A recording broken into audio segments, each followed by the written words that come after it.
সুপ্রিয় শিক্ষার্থীবৃন্দ, আসসালামু আলাইকুম ওয়া রাহমাতুল্লাহি ওয়া বারাকাতুহু। Islamic and scientific teach media BD এর পক্ষ থেকে আপনাদের সবাইকে জানাই আন্তরিক শুভেচ্ছা ও অভিনন্দন।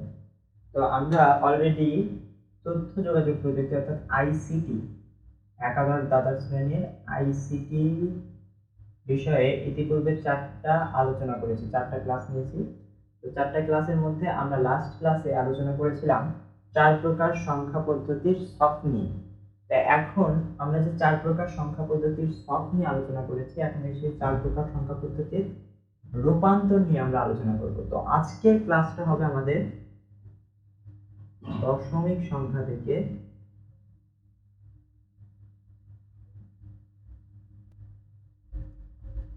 থেকে বাইনারিতে রূপান্তর।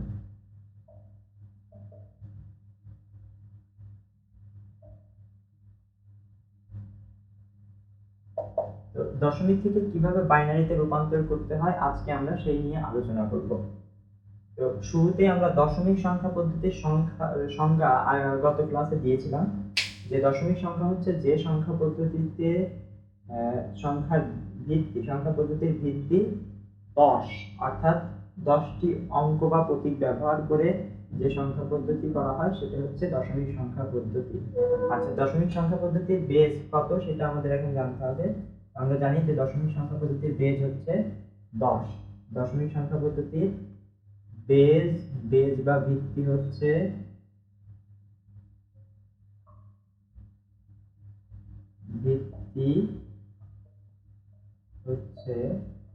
10। আর বাইনারি সংখ্যার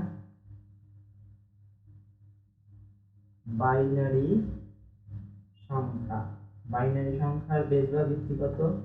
এখানে বেস বা ভিত্তি হচ্ছে 2, অর্থাৎ একটা 10 আর একটা হচ্ছে 2। তো আমাদের এই 10 ভিত্তিক সংখ্যা থেকে 2 ভিত্তিক সংখ্যায় রূপান্তর করতে হবে। তো কিভাবে আমরা এই রূপান্তরটা করব সেটা নিয়ে আজকে আমরা আলোচনা করব। ধরুন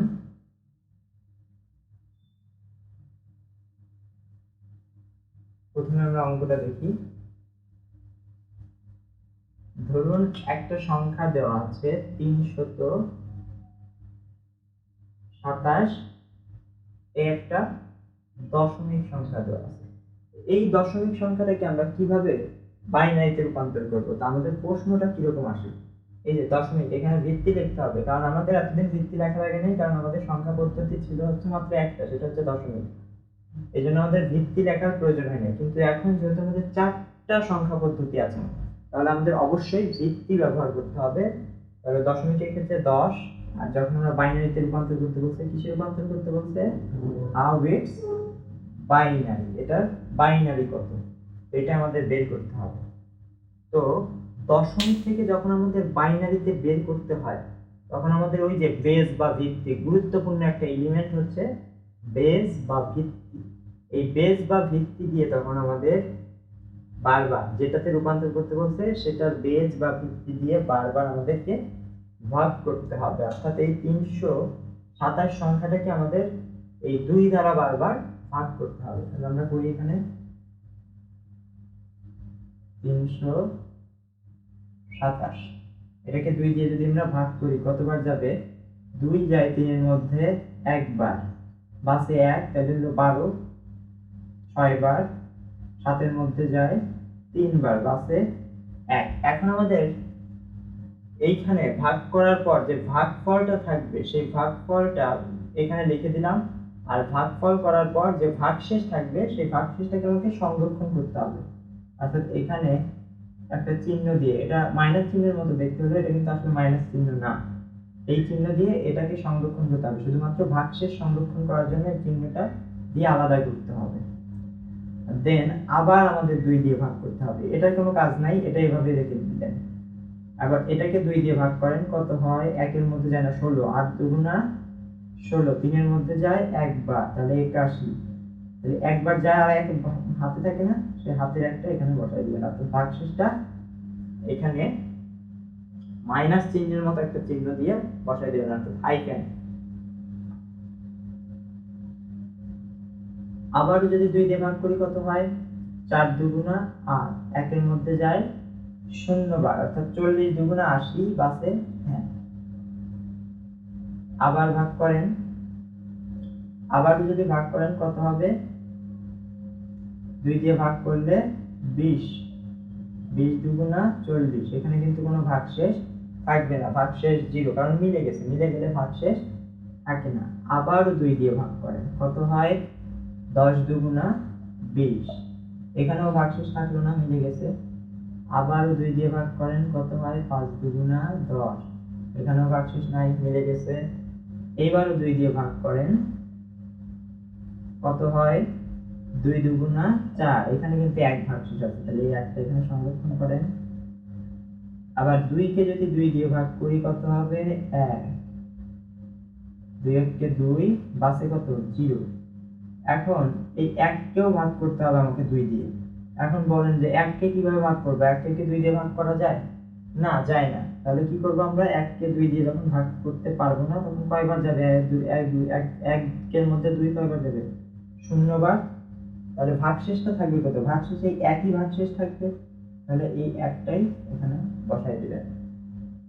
এভাবে যতক্ষণ না পর্যন্ত আমার এখানে শূন্য আসবে ততক্ষণ পর্যন্ত আমাকে 2 দিয়ে ক্রমাগতভাবে ভাগ করে যেতে হবে, এবং যে ভাগশেষটা আমরা পাবো সেই ভাগশেষকে প্রত্যেক লাইনে হাইফেন দিয়ে সংরক্ষণ করতে হবে। ঠিক আছে? হাইফেন বা ড্যাশ যেটাই বলেন, এটা দিয়ে সংরক্ষণ করবেন। সংরক্ষণ করার পর এটাকে আমরা বলি মোস্ট সিগনিফিকেন্ট বিট আর লিস্ট সিগনিফিকেন্ট বিট। এই যে এটা হচ্ছে আমাদের most significant bit, MS bit, অর্থাৎ সর্বোচ্চ মানের সংখ্যা, সর্বোচ্চ মানের বিট। এইটাই হচ্ছে সর্বোচ্চ, আর এটা যাবে হচ্ছে উপরের দিকে, অর্থাৎ নিচের থেকে উপরের দিকে, অর্থাৎ লিস্ট সিগনিফিকেন্ট বিট, এলএসবি। অর্থাৎ এটা হচ্ছে সবচাইতে ছোট বিট। তাহলে আমরা এটাকে লিখব কিভাবে? তাহলে আমরা এটাকে লিখব অতএব 327 ইজ ইকুয়াল টু, এই নিচের থেকে বরাবর উপর পর্যন্ত যেভাবে আছে ঠিক সেইভাবে বসাই দেব। তো প্রথমে নিচে কত আছে? 1, তারপরে লাইনে 0, তারপরে লাইনে 1, তারপরে 0। কয়টা 0 আছে? 3টা, পরপর 3টা 0 বসাই দেন। এরপরে আবার আছে 1 1 1। তো এটাই হচ্ছে আমাদের বাইনারি সংখ্যা, অর্থাৎ 327 এর বাইনারি মান হচ্ছে এত, 1010001111। এটা হচ্ছে 327 এর বাইনারি মান। তোমরা আশা করি বুঝতে পারছেন যে 327 এর বাইনারি মান কিভাবে বের করতে হয়। তো আমরা প্রথমে 2 দ্বারা বারবার ওই সংখ্যাটাকে ভাগ করব, কতক্ষণ পর্যন্ত? যতক্ষণ না পর্যন্ত এখানে শূন্য হয়। আর ভাগ করার পর প্রত্যেকবার যে ভাগশেষ থাকবে সেই ভাগশেষটাকে সংরক্ষণ করতে হবে। সেটা শূন্য হলেও সেটাকে সংরক্ষণ করতে হবে। 1 হলে তো করবোই, শূন্য হলেও করতে হবে। এইটাই পাবো হচ্ছে, তারপর সেটাকে আমাদের নিচের থেকে উপরের দিকে সাজিয়ে লিখলে আমরা পাবো হচ্ছে কোনো দশমিক সংখ্যার বাইনারি মান। আশা করি এতটুকু বুঝতে পারছেন। আচ্ছা, এবার আমরা এখন কথা, একটা প্রশ্ন থাকে যে আচ্ছা এটা তো আমরা সাধারণ একটা অঙ্কের ক্ষেত্রে করব, সাধারণ কোনো সংখ্যা, দশমিক সংখ্যার ক্ষেত্রে, কিন্তু যদি দশমিক ভগ্নাংশওয়ালা দশমিক সংখ্যা দিয়ে দেয় তখন আমরা কিভাবে করব? হ্যাঁ, তখন কিভাবে করব সেটাই আমি এখন দেখাবো। তো ধরেন আমাদের দিয়ে দিতে হচ্ছে 273.58 একটা দশমিক সংখ্যা দিয়েছে। এটাকে আমাদের বললো বাইনারি সংখ্যায় রূপান্তর করতে, বলছে। তো আমরা কি করব? আমরা এখানে দেখব যে এখানে কি কি আছে। দেখেন, আমরা ওই যে রেডিক্স পয়েন্ট আলোচনা করার সময় বলছিলাম না, এটা হচ্ছে পূর্ণাংশ আর এটা হচ্ছে ভগ্নাংশ। তাহলে এইটা হচ্ছে পূর্ণাংশ আর এটা হচ্ছে ভগ্নাংশ। আর এই যে এটাকে বলা হয় রেডিক্স পয়েন্ট। এই র্যাডিক্স পয়েন্ট বলতে এটা এক এক জায়গায় এক এক রকম থাকে বলে র্যাডিক্স পয়েন্ট বলা হয়। এটা হচ্ছে দশমিক বিন্দু, অর্থাৎ দশমিক সংখ্যার বিন্দু, এই কারণে এটাকে বলা হয় দশমিক বিন্দু। তো এই র্যাডিক্স পয়েন্টের মাধ্যমে আমরা কি করতাম, দশমিক ভগ্নাংশ এবং পূর্ণাংশকে আলাদা করতাম। এখনো আমাদের সেটাই করতে হবে, আলাদা আলাদা ভাবে দুইটা মান বের করতে হবে।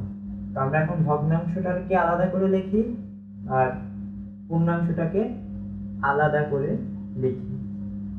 তো এখানে লিখবো পূর্ণাংশ।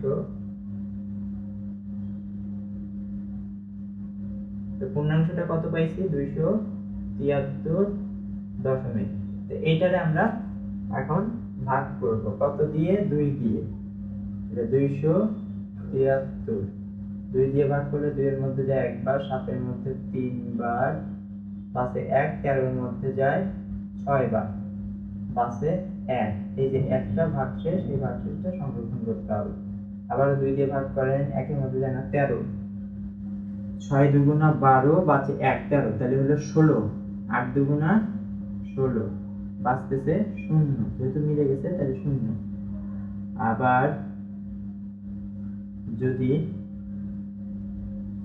68 কে আবার 2 দিয়ে ভাগ করেন কত হয়, 6 এর মধ্যে যায় 3 বার, 8 এর মধ্যে যায় 4 বার, এখানেও 0, ভাগশেষ থাকে না। আবারও ভাগ করেন, 3 এর মধ্যে যায় 1 বার, আর এখানে বাঁচতেছে 1, তাহলে হলো 14, 7 দুগুণা 14, তাহলে এখানে থাকবে 0, ভাগশেষ থাকতেছে না। তারপর 2 দিয়ে যদি আবার ভাগ করেন কি হবে, 17, এখানে 17 কে 2 দিয়ে ভাগ করলে কত হয়, 8 দুগুণা 16, বাঁচে 1। আবার 8 কে 2 দিয়ে ভাগ করেন কত হবে, 4 দুগুণা 8, বাঁচে 0। 2 দিয়ে 4 কে ভাগ করেন, 2 দুগুণা 4, বাঁচে 0। আবার 2 দিয়ে 2 কে ভাগ করেন হবে 1, 0। এখন 1 কে যদি 2 দিয়ে ভাগ করেন কি হবে, 0, আর ভাগশেষ ওই একটাই ভাগশেষ থাকবে। তো এটা হচ্ছে আগে যেভাবে আমি করছি ঠিক একই রকম ভাবে করে যাবেন।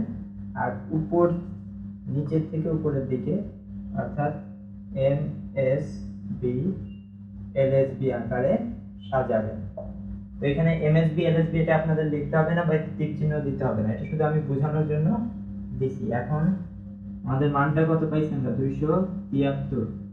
এটার দশমিক মান হচ্ছে 10001000, অর্থাৎ এই যে 1, 3টা 0, 1, 3টা 0, ও লাস্টে একটা 1 আছে। এটা হচ্ছে বাইনারি মান, 273 এর বাইনারি মান।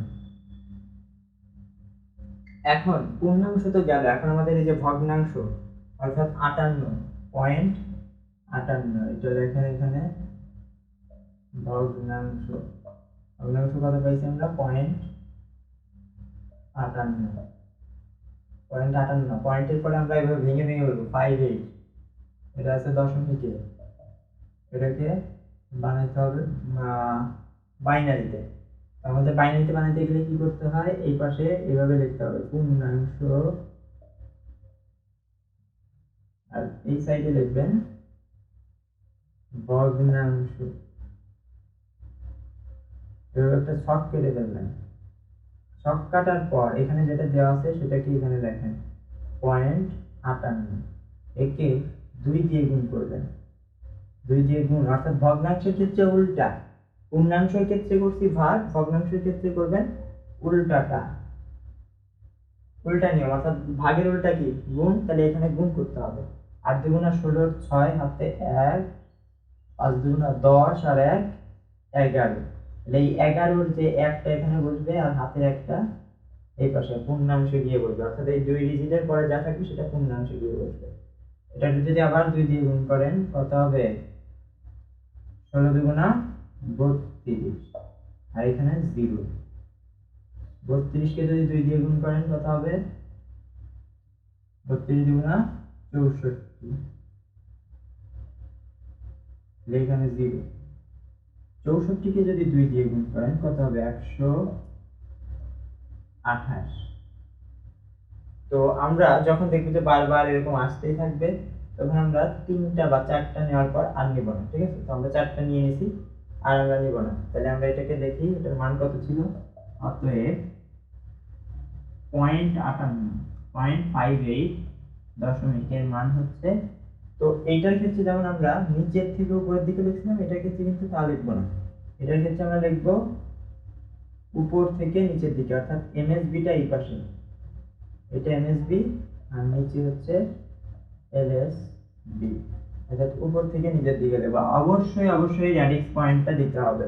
এখানে কিন্তু আমরা দশমিক বিন্দু বলতে পারবো না, এখানে র্যাডিক্স পয়েন্ট বলতে হবে, কারণ এটা কিন্তু বাইনারি ক্ষেত্রে 1001। এখন যেহেতু এরপর আরো করা যায়, তো এখানে আমরা কি করবো, ডট ডট চিহ্ন দিয়ে দেব। এখন পুরো সংখ্যাটাকে আমরা আমাদের করতে বলছি কি 273.58, আমরা পুরোটাকে একসাথে করে লিখবো। অতএব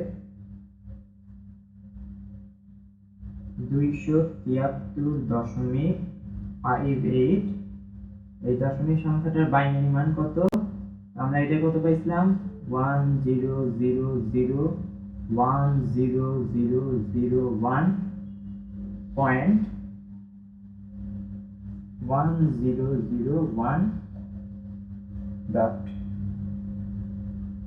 এটাই হচ্ছে আমাদের কোনো একটা দশমিক সংখ্যার বাইনারি মান নির্ণয় করার নিয়ম। তো আশা করি আপনারা বুঝতে পারছেন। তো দশমিক সংখ্যা থেকে যেভাবে বাইনারিতে মান নির্ণয় করতে হবে সেটা আমরা আলোচনা করেছি। যদি এখানে কোনো সমস্যা থাকে কমেন্টে জানাবেন, ইনশাআল্লাহ পরবর্তীতে সমাধান করার চেষ্টা করব। তো আজকের ক্লাস এই পর্যন্তই। ভালো থাকবেন, সুস্থ থাকবেন, আল্লাহ হাফেজ।